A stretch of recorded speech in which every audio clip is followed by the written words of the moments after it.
There you are. I've been waiting for you forever, dear. Come here, give me a hug. I missed you so much. Ever since we started seeing each other, it's become harder and harder to go without seeing that adorable face. I really wish we didn't have to ever be apart. It gets to the point where I have trouble concentrating on my work because I'm so busy thinking of you. Oh, I'm sorry. I didn't mean to worry you. Really, it's only because I haven't been in a relationship for a while. I just need some time to get used to that hoarding instinct I have. Eventually, it'll be much more manageable.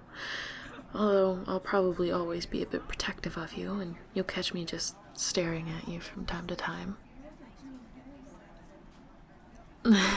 Yeah, kinda like right now. Sorry, sweetie, it's easy to get lost in your eyes. Anyways, until I get readjusted, I'm going to have to make sure to get my fill of you whenever I get the chance, which in this case means right now. Come on, I'm hoarding you right this very minute. What does that mean? Oh, why spoil the surprise? It's happening right now, whether you like it or not, so you might as well just sit back and enjoy the ride. Oh, I'm kidding, of course. I wouldn't force you into anything, but I figured since you came to meet me anyway, you wouldn't mind. I just want to spend some time with you at my place for a little while, that's all. My instincts simmer down quite a bit when my treasure is safe in my home. So, shall we go? It's not far from here.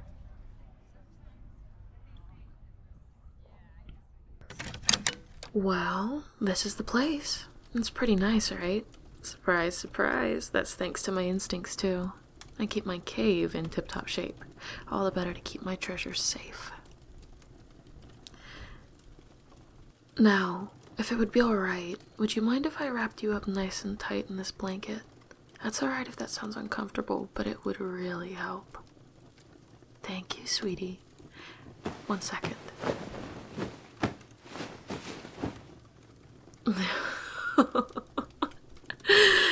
Well, don't you look so nice, safe and warm? Oh, that's perfect. Thank you so much. Now, while you're all wrapped up, I'll go ahead and cook us something to eat. How does chicken soup sound? Lovely. I'll get started. Now, while you're all wrapped up, I'll go ahead and cook us something to eat. How does chicken soup sound? Lovely. I'll get started. Oh, of course, dear. What's your question?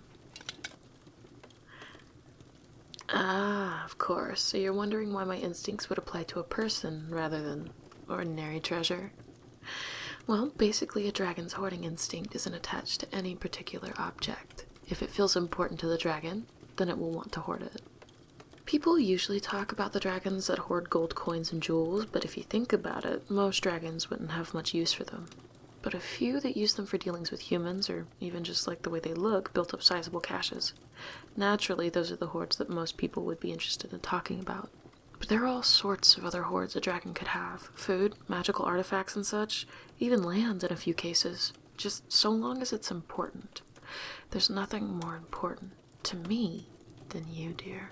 That's something that's actually unique to dragon-blooded humans. Dragons are really solitary, and they don't usually get very attached to others, even their mates. The mother raises her hatchlings herself, and wouldn't have it any other way, but humans live their whole lives surrounded by others. They crave contact with others, and that's what makes it possible for a dragon-blooded to become so devoted to a person. The really interesting thing is, it doesn't have to be restricted to romantic interests. My mother is, well, she was, about as cloying as a parent can possibly be. I mean, she loves me very much, but I could just never get a moment's peace. She was always checking in on me every hour of every day, making sure I had everything I could possibly want. It was great when I was a toddler, but you get to a point where you just want to be able to do things on your own. I'm lucky I have a brother who she needed to divide her attention with, or I think I would have actually run away. My dad really helped her pull back. He's half human, half elf, no dragon blood, so he did his best to remind her to give us space. She did finally find a good balance, and she was able to pass on what she learned about self-control to me. But come to think of it, I don't really know anything about your family. Do you have siblings? How's your relationship with your parents? Oh, that's sweet. Are you close with your extended family too? Have a favorite cousin? Oh, are you alright, hun? That's not a touchy subject, is it? Well, it's just that you flinched a bit when I mentioned cousins. Do you want to talk about it? Oh, so it has something to do with me, huh? Oh, well, you better get it off your chest. I'm not terribly fragile, so you don't have to worry about me. Ah. So he read The Sundering of Motiki. Well, that makes sense. That's usually the source of complaints against relationships with half-humans. Have you read it before? Wow, I'm surprised. You're so well read. I would have assumed that you had, but maybe it's better that you hadn't. It tends to confuse people. Well, it's a collection of interviews from the inhabitants of a remote village called Motiki. It was founded after a group of humans and a group of orcs tried to settle the Motiki village at the same time. They were hostile to each other at first, but when winter hit, they had to cooperate to survive, and so they became friendly and merged into one group. There ended up being a lot of orc-human families. Things had been going pretty well for a long time, but one day another group of orcs came along. When that group left, so did every orc in the village, and nearly all the half-orcs aside from a few really young ones. The man who intervened the remaining adult inhabitants, all full humans, got the impression that this was evidence that non-humans and half-humans would always maintain allegiance to their other half. The humans were understandably pretty heartbroken, and by reading what they had to say, it really makes it seem like extra-species relationships are bound for misery and failure. What the author and the humans didn't seem to understand, though, is that the cause was cultural, not genetic. And it was something unique to orcs at that one particular moment, you see. The most well-known and beloved stories in orc culture are of Gureg the Great. He's a folk hero that they all love to tell tales about. There's even an enormous statue of him deep in the orc homeland. Well, it turns out that the statue was in danger. A Knoll tribe had managed to sneak deep into orc territory and were setting up a siege on the city containing it. And the orcs that came to visit were looking for help. And all the orcs who had been raised on stories of Gureg the Great leapt at the chance, as did the half-orcs who heard the stories from their parents. It was an opportunity both to defend an important cultural icon and to see it with their own eyes. There were actually a lot of humans that went as well. The ones who left were the ones who hadn't heard much of the stories and couldn't understand why they were so important. So as you can imagine, their opinion of events was a bit different. Here's the worst part. After the book was already published in circulation, so many orcs had come from all over to defend the city that the gnolls surrendered immediately, so there weren't even any casualties. The author returned and got their side of the story and realized what a mistake he'd made. He wrote a new book correcting the first, but it never gained as much popularity, so a lot of people never realized the truth. Oh, for sure, you should definitely tell your cousin about this, but I don't want to get your hopes up. That book may have been where this idea that humans and half-humans aren't compatible started, but it's probably not the only source now. The problem is, since he's read it, he's probably heard other stories that support the idea. Some might be equally incorrect, but a few might raise legitimate concerns. I know that there are a few dragon-blooded who are terrible at reining in their hoarding instinct, who would make terrible companions.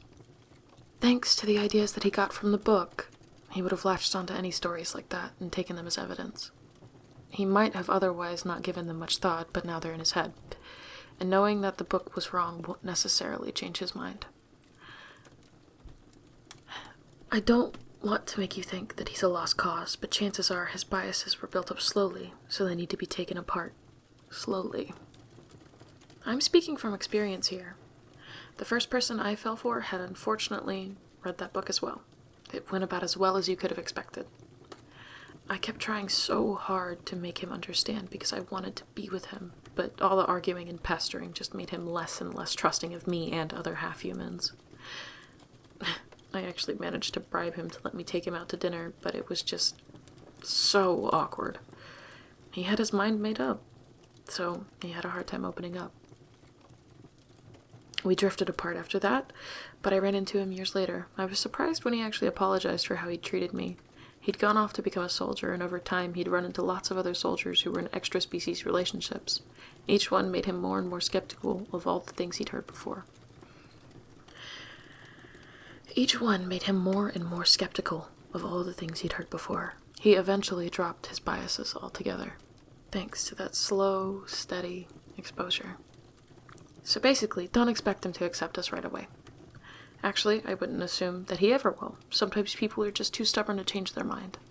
But in the end, that doesn't really matter. He doesn't have to believe that we have a future as long as you and I do. Well, that conversation went in a direction I wasn't expecting. I guess you got to see my history geek side, but I have to admit, I had a bit of an ulterior motive for bringing up family. You see, my mother is on her way over right now. Yeah, sorry, sweetie, but I'm afraid I'm going to have to insist. She's come a long way from how she used to be, but knowing I've been spending so much time with someone she's never met has been driving her crazy. It's either this or she'll eventually resort to stalking you. Yeah, I figured you'd prefer it this way. Don't worry, she's actually really nice. She's gonna love you, I'm sure of it. And when she's satisfied that you'll treat me right, we can have the place to ourselves again. I have some fun ideas for what we can do when she's gone.